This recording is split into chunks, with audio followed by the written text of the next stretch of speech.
Welcome back guys, I am Zaheer Abbas. आप लोग देख रहे हैं जी लर्निंग और आज हम डिस्कस करने वाले हैं rate of breathing in human कि इंसान 1 मिनट में कितनी बार सांस लेते हैं और वो जो उसकी रफ्तार है, वो जो टाइम है, वो कब बढ़ता है और कब वो नॉर्मल रहता है या कम रहता है।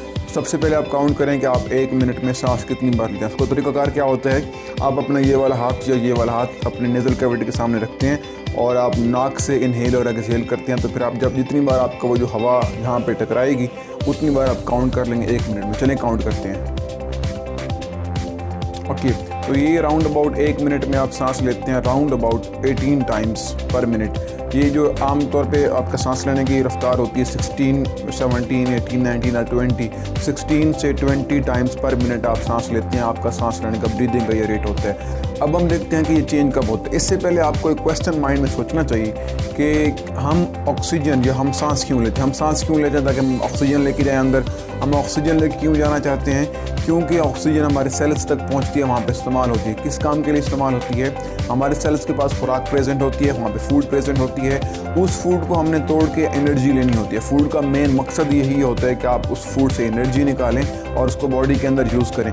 तो फूड से एनर्जी निकालने के लिए आपको खुराक को, फूड को तोड़ना पड़ता है और खुराक तोड़ने के अमल में, फूड की ब्रेक डाउन के अमल में आपको ऑक्सीजन की रिक्वायरमेंट, ऑक्सीजन रिक्वायर्ड होती है। तो फूड की ब्रेक डाउन और उससे एनर्जी निकालना, दैट इज़ कॉल्ड रेस्पायरेशन या सेलुलर रेस्पायरेशन। तो हम सिंपल अगर सब चीज़ों को सम अप करें तो हम कहते हैं वी ब्रीथ, वी इनहेल और exhale because we want oxygen.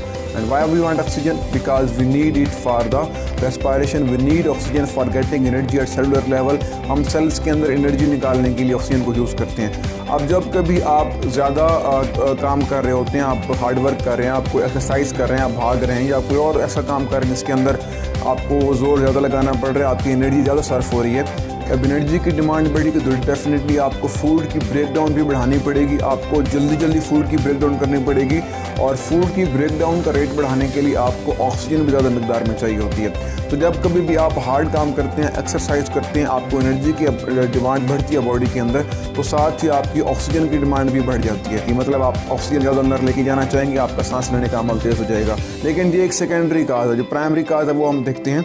जब कभी भी आप फूड की ब्रेक डाउन करेंगे, एनर्जी प्रोड्यूस होगी। एनर्जी के साथ साथ वहाँ पे कार्बन डाइऑक्साइड गैस भी प्रोड्यूस हो रही होती है। कार्बन डाइऑक्साइड ऐसी गैस है जो आपकी बॉडी में यूज़ नहीं होती, वो आपके लिए वेस्ट है। प्लांट उसको बॉडी में यूज़ कर सकते हैं फॉर सिंथेसिस ऑफ ग्लूकोज। उसको हम अलग से डिस्कस करेंगे वो कैसे करते हैं। तो रेस्पायरेशन का जो प्रोडक्ट है वो एनर्जी है और उसका जो बाय प्रोडक्ट है, साथ जो उसके प्रोडक्ट और बन रहा है जो बॉडी को नहीं चाहिए है, वो कार्बन डाइऑक्साइड है जो हमारे लिए वेस्ट है। कार्बन डाइऑक्साइड सेल के अंदर बनता है, वहीं पर जहाँ पर रेस्पायरेशन हो रही है वहाँ पर बनता है। वहाँ से सेल से निकल कर ब्लड कैपिलरीज में ब्लड में आ जाता है। वही ब्लड आपकी बॉडी में सर्कुलेट करता हुआ ब्रेन तक पहुंचता है। ब्रेन के अंदर एक सेंसर लगा हुआ है जिसको आप बोलते हैं रेस्पायरेटरी सेंटर।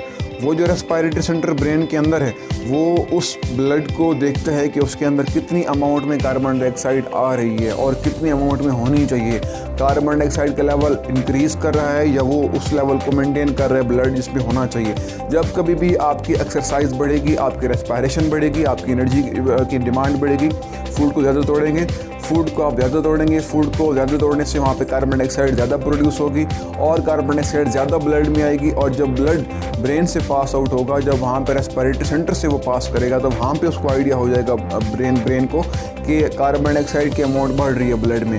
और जब कभी कार्बन डाइऑक्साइड की अमाउंट बढ़ रही है ब्लड में तो आपने उसको एक्सहेल करवाना है, बॉडी से रिमूव करवाना है। तो वही respiratory centre with the help of other sales of brain वो पैगाम भेजते हैं आपके इंटरकॉस्टल मसल्स को और डायाफ्राम को। इंटरकॉस्टल मसल्स और डायाफ्राम के बारे में हमने लास्ट लेक्चर में बात की है, उसको आप वीडियो देख सकते हैं कि आपकी इंस्पायर करने में, मतलब इनहेल करने में, और एक्सपायर करने में, एक्सहेल करने के लिए आपको इंटरकॉस्टल मसल्स मतलब रिब्स और दूसरा आपको डायाफ्राम, दोनों यही हेल्प करते हैं। तो ब्रेन अल्टीमेटली ऑर्डर देगा डायाफ्राम को और इंटरकॉस्टल मसल्स को कि अपनी मूवमेंट जो है, अपनी कॉन्ट्रैक्शन और रिलैक्सेशन बढ़ा दो, तेज़ कर दो, और अल्टीमेटली वो तेज़ी के साथ कॉन्ट्रैक्ट और रिलैक्स करेंगे। तो ये जो आपकी कैविटी है ये तेज़ी के साथ मूव करेगी और अल्टीमेटली आपका ब्रेथ रेट बढ़ जाएगा। तो ब्रेथ रेट कितना बढ़ता है आपकी एक्सरसाइज के ऊपर डिपेंड करते हुए 30 टाइम्स to 40 टाइम्स हो जाता है पर मिनट। पहले कितना था 18 16 टाइम्स टू 20 टाइम्स। और एक्सरसाइज करने के बाद ड्यूरिंग एक्सरसाइज जब आप हार्ड वर्क कर रहे हैं, जब आपका जो है एनर्जी की डिमांड बढ़ रही है, उस वक्त ये round about 30 to 40 times per minute हो जाता है और even some time 45 times per minute भी हो सकता है। तो ये आप लोगों ने मुझे चेक करके बताना है, आपने कोई हार्ड वर्क करना है, आपने थोड़ी देर के लिए भागना है, एक्सरसाइज करनी है, फिर मुझे बताना है कि आपका ब्रेथ रेट कितना बढ़ा। Good, so that was all about topic. Good luck.